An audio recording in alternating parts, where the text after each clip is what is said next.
Selamat datang kembali di pembahasan kita. Hari ini kita bakal kupas tuntas ya sumber yang Anda bagikan. Kutipan dari file PDF soal Roma 13 ayat 8 sampai 14. Fokus kita menggali pesan inti Rasul Paulus soal kasih sebagai kunci hukum Taurat dan gimana relevansinya buat Anda sekarang. Intinya sih jelas banget ya.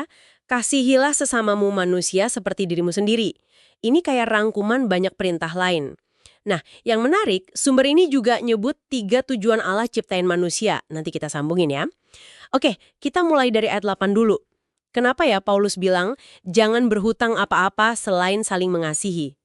Kok hutang sama kasih? Ya, ini langsung ke intinya banget. Paulus seolah-olah mau bilang, prioritas utama kita, kewajiban yang, gimana ya, yang nggak pernah lunas itu ya kasih. Dia nunjukin kalau inti seluruh hukum Taurat, ya perintah-perintah lama kayak jangan berzina, jangan bunuh, jangan curi, jangan mengingini, semua itu bisa dirangkum jadi satu perintah aktif. Kasihilah sesama seperti diri sendiri. Itu di ayat 9 kan? Logikanya kan simple ya. Kalau kita beneran mengasihi, ya kita nggak mungkin dong berbuat jahat ke orang lain. Makanya, kasih itu disebut kegenapan atau pemenuhan hukum Taurat. Itu ayat 10. Ini mirip banget sama rangkuman Yesus di Lukas 10 ayat 27. Oke. Jadi bukan cuma daftar larangan ya, tapi lebih ke perintah positif yang jadi dasarnya. Nah terus tadi disebut soal 3 tujuan penciptaan. Mengasihi Allah, mengasihi sesama, dan berkuasa atas alam. Ini nyambungnya gimana nih sama perintah kasih tadi? Nah, ini nyambung banget. Ketiganya saling terkait dan saling membangun gitu. Pertama, mengasihi Allah. Sumber ini nekenin, ini tuh bukan cuma perasaan doang, tapi perlu bukti nyata. Perlu disiplin rohani, kayak konsisten baca firman, merenungkan. Ya dilakuin gitu, bukan cuma pas ada acara khusus aja. Proses ini yang katanya bisa bikin kita makin mirip Kristus. Kedua, mengasihi sesama. Ini tuh buah alami kalau kita udah ngalamin kasih Allah dulu. Gitu logikanya. Tanpa nyambung ke sumber kasihnya, yaitu Allah, perbuatan baik kita mungkin belum tentu dinilai sebagai kasih sama Tuhan. Ini langsung nyambung ke Roma 13 ayat 8-10 tadi. Iya, masuk akal. Terus yang ketiga, Allah, motivasi kita jaga ciptaan itu juga jadi beda.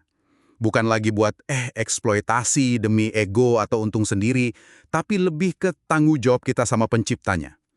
Fokusnya geser, dari nyenengin diri sendiri, jadi nyenengin Tuhan.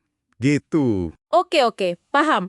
Terus di ayat 11, Paulus tiba-tiba ngomong, saatnya telah tiba bagi kamu untuk bangun dari tidur.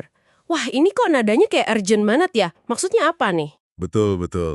Ini nuansanya memang mendesak. Ini ada kaitannya sama eskatologi gampangnya, pandangan tentang akhir zaman atau kedatangan Kristus kembali. Paulus ngingetin jemaat Roma, dan kita juga, kalau keselamatan akhir itu sudah lebih dekat dibanding waktu mereka pertama kali percaya. Ayat 12 malah bilang, hari sudah jauh malam, telah hampir siang. Nah, kesadaran kalau siang udah dekat ini harusnya jadi dorongan kuat buat ubah gaya hidup. Ubah gaya hidup yang gimana tuh? Ini soal rohani aja atau praktis banget? Praktis banget. Paulus jelas kok. Di ayat 12, dia ngajak buat nanggalkan perbuatan-perbuatan kegelapan. Terus di ayat 13 disebutin contoh-contohnya. Pesta pora, mabuk-mabukan, percabulan, hawa nafsu, terus juga perselisihan, iri hati. Ini kan hal-hal yang ya biasanya dilakuin diam-diam atau di gelap lah ya. Sebaliknya, kita diajak mengenakan perlengkapan senjata terang dan hidup sopan, transparan kayak di siang hari. Kuat banget. Gimana sih cara kita memaknainya secara praktis gitu? Nah, ini bagus pertanyaannya.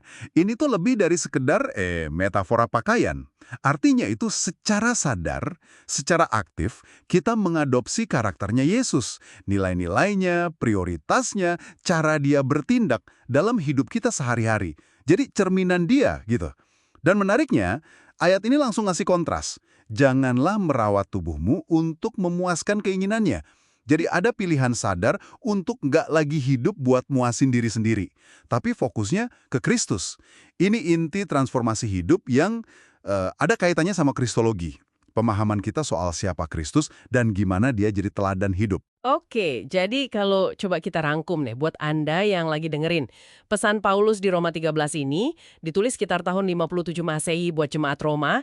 Intinya adalah panggilan buat hidup dalam kasih sebagai inti hukum, terus waspada karena waktu akhir mendekat, dan secara aktif mengenakan Kristus. Begitu ya kurang lebih? Tepat sekali.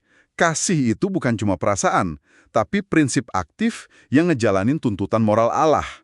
Terus, kesadaran waktu itu bukan buat bikin takut, tapi justru motivasi buat hidup benar sekarang.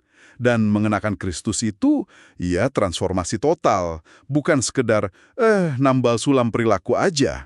Terus apa artinya semua ini buat Anda secara pribadi? Pesannya kan jelas ya, kasih itu hukum tertinggi.